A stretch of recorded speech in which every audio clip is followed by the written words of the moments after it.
A recente ocorrência de um fenômeno notável, a secagem do rio Eufrates, traz à tona as intrigantes previsões apocalípticas encontradas nas páginas da Bíblia. A sua secagem é profetizada nas Escrituras Sagradas e está relacionada ao surgimento de figuras apocalípticas como o Anticristo, o falso profeta e a visão dramática da grande batalha do Armagedom. Neste vídeo, exploraremos a relação entre o fenômeno da secagem do Eufrates e o intricado mosaico de profecias bíblicas que detalham o desfecho final da história da humanidade. O rio Eufrates é um dos grandes rios da região do Oriente Médio, com cerca de 2.800 quilômetros de extensão. Ele tem uma importância religiosa imensa, sendo mencionado em mais de 50 passagens na Bíblia e desempenhando um papel crucial no desenvolvimento das civilizações antigas. Juntamente com o rio Tigre, o Eufrates formou a região conhecida como Mesopotâmia, muitas vezes chamada de berço da civilização. Essa área foi o lar de algumas das primeiras sociedades complexas e avançadas, como a Suméria, Acádia e Babilônia. As cheias anuais do rio forneciam água e nutrientes essenciais para a prática da agricultura. Isso possibilitou o desenvolvimento de comunidades agrícolas, levando ao surgimento de cidades e ao crescimento de civilizações. As cidades de Ur e Babilônia foram construídas às margens do Eufrates.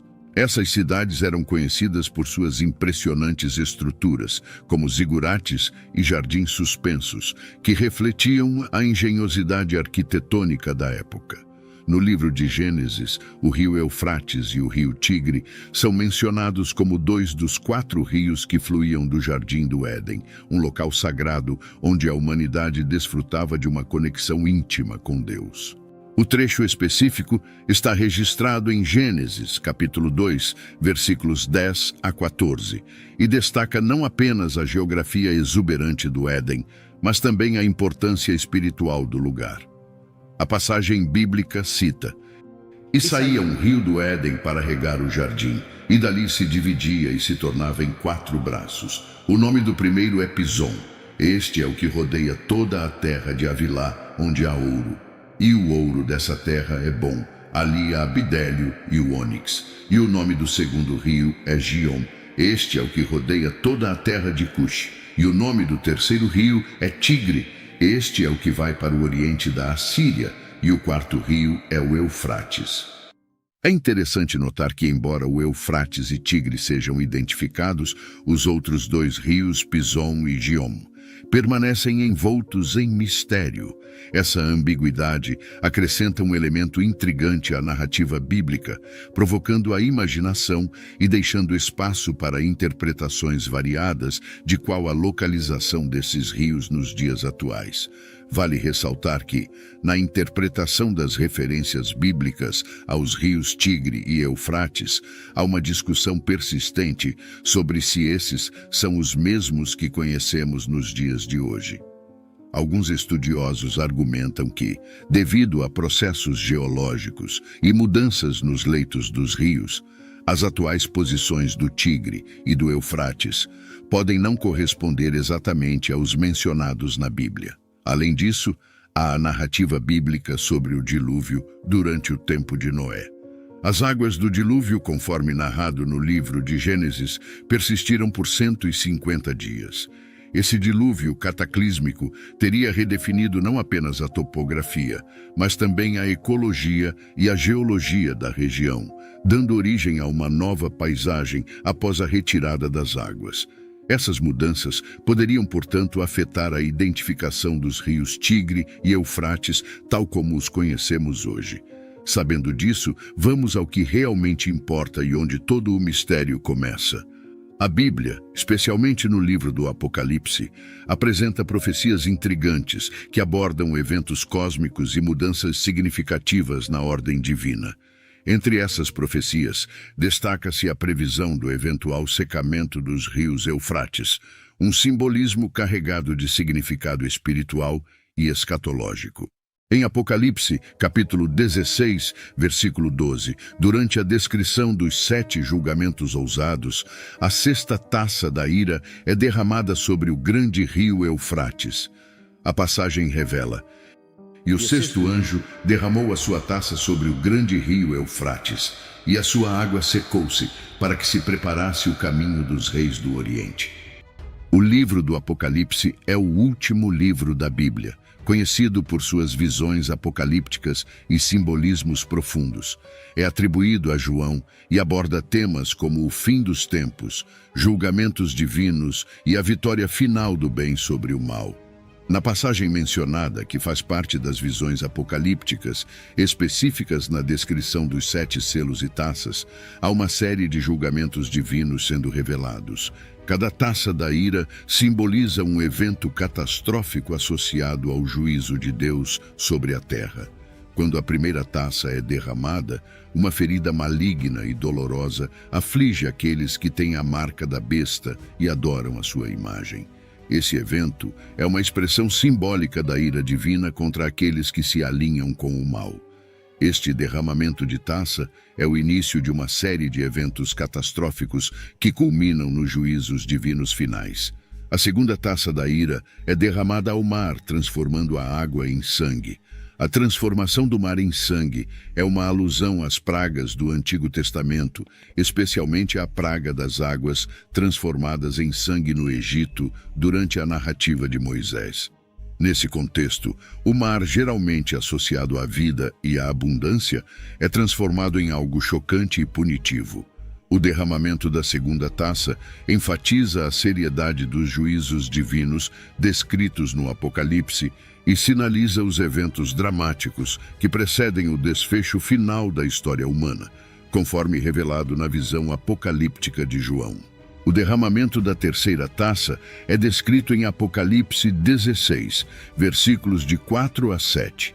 Quando a 3ª taça da ira é derramada, ela resulta na transformação das águas dos rios e fontes de água em sangue. Essa imagem evoca novamente a praga do Antigo Testamento, quando Moisés, sob a orientação divina, transformou as águas do rio Nilo em sangue como parte dos juízos divinos sobre o Egito. A narrativa específica destaca o anjo responsável pelo derramamento da taça, declarando a justiça de tal juízo, afirmando que aqueles que derramam sangue santo agora receberão sangue como retribuição. Esse derramamento de sangue simboliza a justiça divina sobre aqueles que praticam a violência e a perseguição contra os seguidores de Deus. O derramamento da 4ª taça é um evento apocalíptico que envolve a intensificação extrema do calor solar como parte dos juízos divinos. A narrativa descreve a ação do anjo encarregado de derramar essa taça, indicando que ele lança sua taça da ira sobre o sol. Como resultado desse ato, o sol se torna excessivamente quente, emitindo um calor abrasador que causa queimaduras dolorosas nos habitantes da terra. A linguagem simbólica destaca a natureza sobrenatural desse evento, indicando que não se trata de uma mudança natural, mas de uma intervenção divina direta. O Sol, que geralmente é uma fonte vital de luz e calor, é transformado em uma força de juízo, causando sofrimento físico e angústia à humanidade. A passagem do anjo e o simbolismo associado ao sol na 4ª taça sublinham a autoridade divina sobre elementos fundamentais da criação. Esses eventos apocalípticos visam transmitir uma mensagem espiritual profunda sobre a soberania de Deus, a resposta divina diante da rebelião humana e as consequências de viver em desacordo com os princípios divinos. Quando a 5ª taça é derramada, o reino da besta é mergulhado em trevas. Essa escuridão simbólica envolve o trono da besta, e seus seguidores experimentam uma agonia profunda. O texto destaca que, apesar da intensidade dos juízos divinos, aqueles que ainda persistem na adoração da besta não se arrependem de seus maus caminhos. Em vez disso, eles blasfemam contra o Deus do céu, revelando uma dureza de coração e uma recusa obstinada em reconhecer a autoridade divina. O derramamento da quinta taça, com sua imagem de trevas e a falta de arrependimento por parte dos ímpios, ressalta a natureza contínua da rebelião humana, mesmo diante dos juízos divinos. No caso da sexta taça, o texto descreve o derramamento sobre o grande rio Eufrates, simbolizando um evento cósmico e espiritual significativo. Quando a sexta taça é derramada, o grande rio Eufrates e suas águas são secadas para preparar o caminho dos reis do Oriente. O Apocalipse é rico em simbolismo e requer interpretação cuidadosa para compreender suas mensagens profundas sobre o destino da humanidade. Interpretações dessas profecias variam. Alguns veem isso como uma representação simbólica de mudanças espirituais ou eventos históricos, enquanto outros interpretam mais literalmente, prevendo transformações geofísicas ou geopolíticas. No entanto, a Bíblia sugere que a secagem do Eufrates não é atribuída a causas naturais, como mudanças climáticas ou intervenção humana, mas é, em vez disso, um ato divino, parte de um plano cuidadosamente arquitetado. O texto implica que essa intervenção sobrenatural é executada como um julgamento divino, uma manifestação do poder de Deus sobre a criação. Essa imagem do Eufrates sendo afetado representa, de acordo com interpretações teológicas, uma intervenção divina que prepara o cenário para eventos futuros e culminantes, muitas vezes associados ao desfecho final da história humana e à vinda do reino de Deus. O secamento das águas é uma manifestação simbólica, preparando o caminho para a vinda de algo grandioso e transcendental. A menção aos reis do Oriente sugere uma dimensão global e impactante desse evento. Esta ênfase na ação divina indica que o evento é parte de um desdobramento escatológico, estabelecendo o cenário para uma batalha profetizada e simbolizando uma intervenção divina que moldará os eventos finais da história da humanidade. O juízo final, simbolizado pelo derramamento das taças da ira, descrito no livro do Apocalipse, está intrinsecamente ligado à visão apocalíptica da grande batalha do Armagedon. A palavra Armagedon tem suas raízes na língua hebraica, mais especificamente na expressão Har Megido, que se traduz como Montanha de Megido. Megido é uma antiga cidade localizada no Vale de Jezreel, uma região historicamente associada a batalhas cruciais na história de Israel. Esta localidade já foi palco de duas das maiores tragédias registradas na história bíblica: a morte de Saul e seus filhos durante uma batalha contra os filisteus e a morte do rei Josias em uma batalha contra o faraó Neco. Esses eventos históricos carregam uma conotação simbólica, destacando a importância espiritual e estratégica da região. A escolha da palavra Armagedon para descrever o cenário da batalha final é simbólica, destacando um lugar historicamente marcado por conflitos. Essa batalha é apresentada como o ápice dos eventos apocalípticos, onde as forças do bem e do mal se confrontam em uma guerra espiritual épica. Dentro do contexto apocalíptico descrito no livro do Apocalipse, o anticristo e o falso profeta são figuras sinistras que desempenham papéis cruciais no desdobramento dos eventos finais. O anticristo é frequentemente associado à besta que surge do mar, conforme descrito em Apocalipse 13. Esta figura é caracterizada por sua autoridade sobre os reinos terrenos e sua capacidade de seduzir as nações com falsos milagres. Sua influência é tal que ele é adorado como um líder messiânico, mas na realidade serve aos propósitos do mal. Ele é descrito como blasfemo, buscando usurpar a posição de Cristo e desencadear uma falsa adoração global. O falso profeta, por sua vez, emerge como uma segunda besta, associada ao poder do anticristo. Ele realiza milagres enganosos e exerce influência espiritual em nome do anticristo, promovendo a adoração à besta. Sua função é seduzir as pessoas e promover uma lealdade enganosa, fortalecendo assim o poder do anticristo.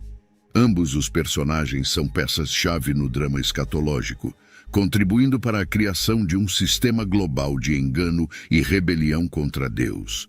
Nesse contexto, a figura central é a esperada volta de Jesus Cristo. O momento da segunda vinda de Cristo é apresentado como o ápice da batalha do Armagedom. Ele retorna com autoridade divina, acompanhado pelos exércitos celestiais, para enfrentar as forças do mal que se uniram na batalha final.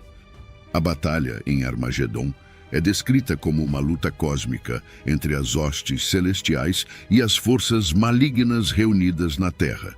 A palavra Armagedom, com suas raízes históricas e geográficas, serve como um palco simbólico para esse confronto espiritual.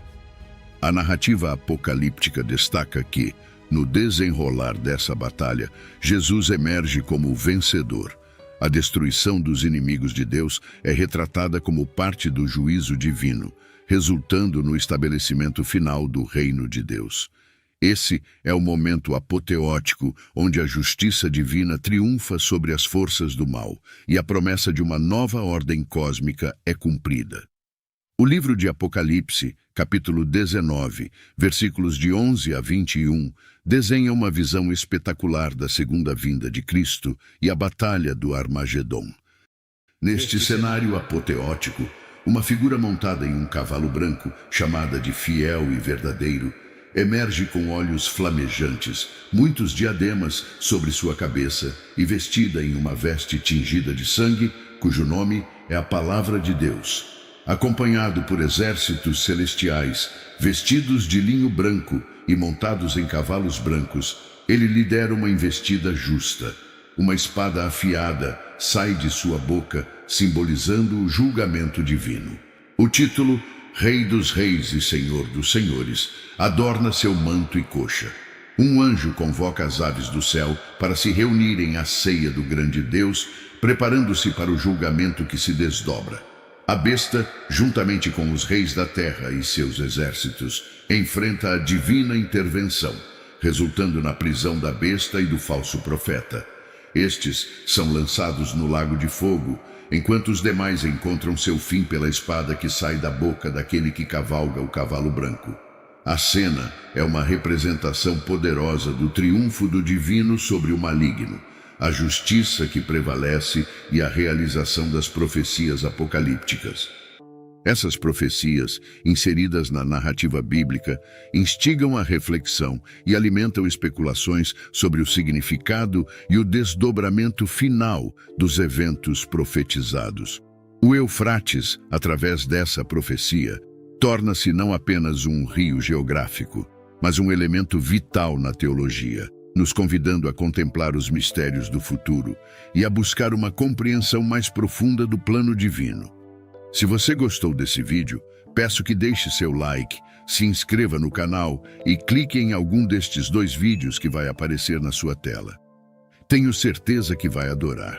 Abraços e fiquem com Deus.